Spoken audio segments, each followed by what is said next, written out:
Hello everyone, welcome to my channel. Friends, ये है seaweed. इसे लेकर बहुत सारी क्वेश्चन अराइज होती हैं जो मैं आपको आगे इस वीडियो में शेयर करूंगी। सबसे पहले सीवीड होती क्या है? सीवीड समुद्र के अंदर ग्रीन ग्रास एल्गे से बनी हुई होती है, जैसे कि इसके नाम से ही पता चलता है।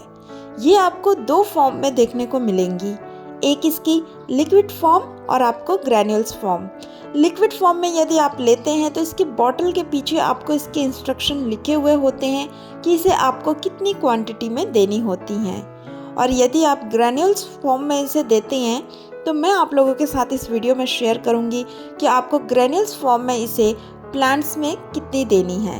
तो देखने में कुछ इस तरह से इसके ग्रैन्यूल्स होते हैं, इसके दाने। और इसे लेकर एक और क्वेश्चन अराइज होता है कि ये केमिकल फर्टिलाइज़र है या ऑर्गेनिक। दोस्तों, ये प्योर ऑर्गेनिक फर्टिलाइज़र है।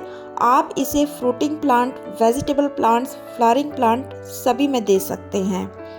लिक्विड फर्टिलाइज़र में यदि आप इसे देते हैं तो आपको इसे आपके बॉटल में जैसा इंस्ट्रक्शन लिखा होगा आप उसे फॉलो करके दे सकते हैं।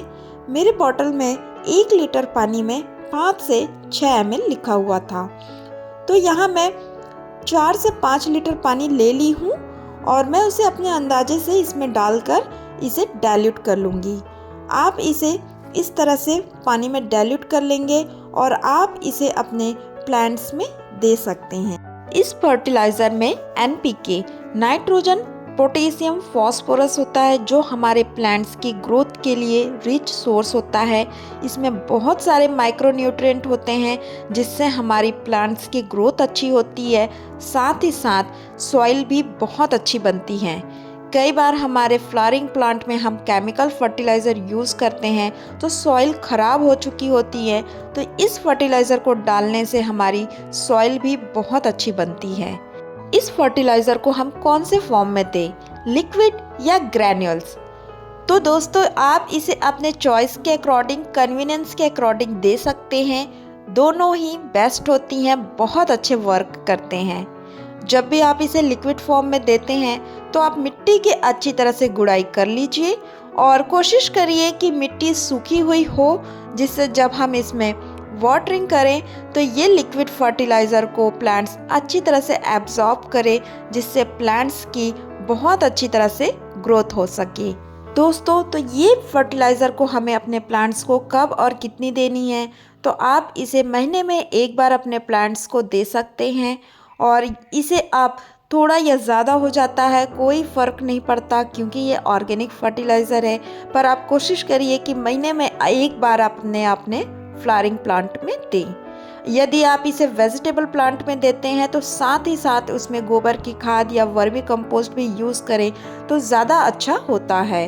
इससे आपकी सब्जियों में ज़्यादा फ्रूटिंग आएंगे और आपको ज़्यादा हार्वेस्टिंग होगी, क्योंकि जो प्लांट्स हैवी फीडर होते हैं उसे हमें ज़्यादा फर्टिलाइज़र की ज़रूरत होती है, तो साथ ही साथ हमें उसे और भी फर्टिलाइज़र देना ज़्यादा अच्छा होता है। अब इसे यदि आप ग्रैन्यूल फॉर्म में देते हैं तो भी आपको प्लांट्स की मिट्टी को अच्छी तरह से गुड़ाई कर लेनी चाहिए। और आपको इसे देनी कितनी है, तो यदि आप इसे 8 इंच के पॉट में दे रहे हैं तो 10 से 15 दाने डाल सकते हैं, अंदाजे से कम ज़्यादा हो सकते हैं। यदि आप 10 इंच के पॉट में डाल रहे हैं तो वहीं आप 15 से 20, और यदि आप उससे बड़ा पॉट में डाल रहे हैं तो अपने अंदाजे से 25-30 से आप डाल सकते हैं दाने। इसे आप फॉइलेज स्प्रे पत्तियों में भी स्प्रे कर सकते हैं। तो उसके लिए आपको लेनी क्या है, 1 लीटर पानी में इसे आपको 3 ml या 2 ml आपको लेनी है।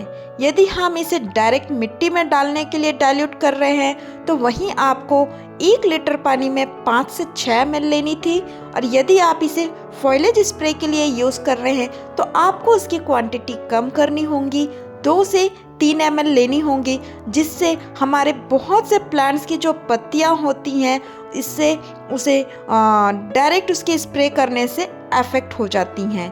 तो इसलिए हमें इसकी क्वांटिटी को थोड़ा कम करके हम इसे वेजिटेबल प्लांट्स के, फ्लावरिंग प्लांट्स के पत्तियों में बहुत आसानी तरीके से इसे स्प्रे कर सकते हैं। इस स्प्रे को हम कोशिश करिए कि शाम के समय अपने प्लांट्स में आप दे सकते हैं। इससे आपके सबसे पहले अपने प्लांट्स की जो पत्तियों की डस्ट होती है उससे अच्छी तरह से वॉश कर लें, फिर स्प्रे करें। इसे आप अपने सीडलिंग में भी यूज़ कर सकते हैं, क्योंकि जब हम सीडलिंग तैयार करते हैं तो कोकोपीट में तैयार करते हैं और कोकोपीट में कोई न्यूट्रिशन नहीं होते हैं, तो हम इसे अपने सीडलिंग में भी तैयार करने के लिए, उसे न्यूट्रिएंट प्रोवाइड करने के लिए इसे सीडलिंग में भी आप इसे दे सकते हैं, जिससे आपकी सीडलिंग बहुत अच्छी तरह से ग्रोथ हो और आप उसे ट्रांसप्लांट कर सकें। ये सॉइल के पीएच लेवल को मेंटेन करने में हेल्प होती है। साथ ही साथ ये किसी भी प्रकार के प्लांट्स में आप इस तरह से ग्रैन्यूल्स को गुड़ाई करने के बाद मिट्टी में दे सकते हैं और ये स्लो रिलीज फर्टिलाइज़र है, बहुत ही बेस्ट रिजल्ट होता है। यदि आप कोई प्लांट्स इंडोर वाटर में ग्रो किए हैं जैसा कि मनी प्लांट, तो आप उस वाटर में इसके लिक्विड के कुछ बूंद ऐड कर दीजिए, जिससे आपके प्लांट्स में बहुत ही अच्छा न्यूट्रिएंट प्रोवाइड होगा और आपके प्लांट्स की ग्रोथ भी बहुत अच्छे होंगे, उसके लीफ चमकदार हो जाते हैं। तो उम्मीद है आपको ये मेरी आज की वीडियो अच्छी लगी होंगी, और यदि आप मेरे चैनल पे नए हैं तो चैनल को सब्सक्राइब करिएगा। वीडियो अच्छी लगे तो वीडियो को लाइक एंड शेयर करिएगा। Thanks for watching my video.